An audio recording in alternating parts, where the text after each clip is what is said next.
సలార్ కథలో ఒక మంచి స్టోరీ ఉన్న మూవీ. ప్రశాంత్ నీల్ అంటేనే ఎలివేషన్, ఎలివేషన్ అంటేనే ప్రశాంత్ నీల్. నీల్ మార్క్కి తగినట్లు సినిమాలో ఎలివేషన్ నెక్స్ట్ లెవెల్లో ఉన్నాయి. గూస్ బంప్స్ వచ్చే సైన్లు చాలా ఉన్నాయి.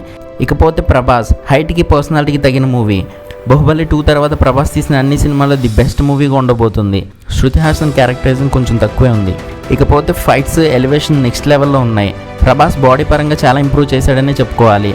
ప్రభాస్ ఈ మూవీలో ఒక 10 ఇయర్స్ చిన్నోడ్లాగే కనిపించాడు, చాలా యంగ్గా కనిపించాడు.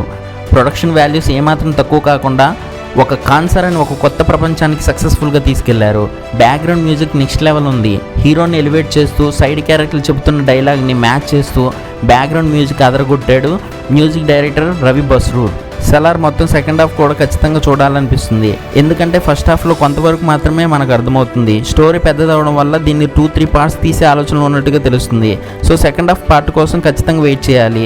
ఒక పార్ట్ ఆఫ్ స్టోరీ మాత్రమే సలార్ సీజ్ ఫైర్లో ఉంది. సెకండ్ హాఫ్లో ఎలివేషన్ చేసినప్పుడు ఎలివేషన్ కొంచెం ల్యాగ్ అనిపించాయి. బట్ సీన్స్ పరంగా చూసుకుంటే చాలా బాగున్నాయి. ఝాన్సీ గారు ఇచ్చిన రోల్కి ఝాన్సీ గారు అంత సూటబుల్ కాలేదేమో అనిపించింది. ఇది కంప్లీట్గా personal opinion. But character wise పరంగా పర్ఫార్మెన్స్ ఆవిడది చాలా బాగుంది. ఓవరాల్గా మూవీ సూపర్ హిట్. ప్రభాస్ రేంజ్కి తగిన హిట్ ఖచ్చితంగా పడుతుంది. ఇప్పుడు మీకు ఒక షాకింగ్ విషయం ఏంటంటే ప్రశాంత్ నీల్ క్రియేట్ చేసిన కాన్సర్ వరల్డ్ అనేది నిజంగానే ఉంది. కాన్సర్ సిటీ అనేది ఇరాన్లో ఉంది.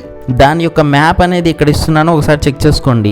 ఇంతకుముందు పర్షియన్స్ నిజంగానే రూల్ చేసిన ల్యాండ్ ఇరాన్. అక్కడ ఉన్న సిటీయే కాన్సర్.